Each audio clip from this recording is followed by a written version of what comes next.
बिस्मिल्लाहिर्रहमानिर्रहीम।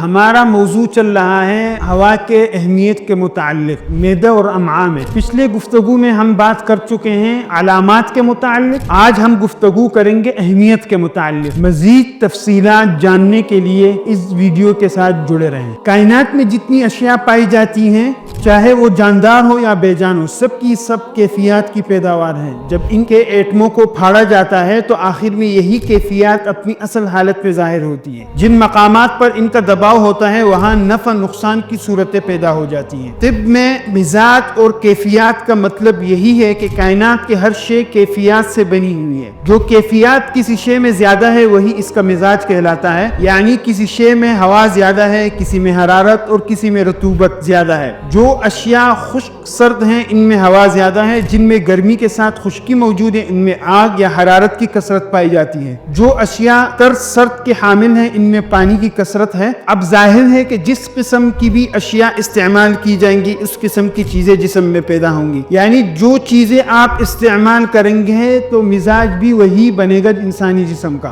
क्योंकि हवा का जोहर खुश्क सर्द अशिया में पाया जाता है, लिहाजा जो अशखास खुश्क सर्द अशिया के कसरत से इस्तेमाल करेंगे वही हवा गैस या तबखीरी मैदा में मुब्तला हो जाएंगे। क्योंकि इनकी तहलील फटने से हवा अज्जा खारिज होते हैं। लिहाजा जो अशखास खुश्क सर्द अशिया कसरत से इस्तेमाल करेंगे वही हवा गैस या तबखीरी मैदा में मुब्तला हो जाएंगे। क्योंकि इनकी तहलील फटने से हवाई अज्जा खारिज होते हैं। लिहाजा तो खुश्क सर्द अशिया जिन अफराद को ये बीमारी है तो उनको चाहिए कि ये खुश्क सर्द अशिया जो है उससे परहेज करें। इन तमाम अलामात के लिए मतब अल-अब्बासी का हब्ब हंजल मुअस्सिर साबित हुई है। काफ़ी मरीज़ों को फ़ायदा हुआ है उसके इस्तेमाल करने से। तो आप भी इसको इस्तेमाल करने से मज़ीद फ़वाइद हासिल कर सकते हैं।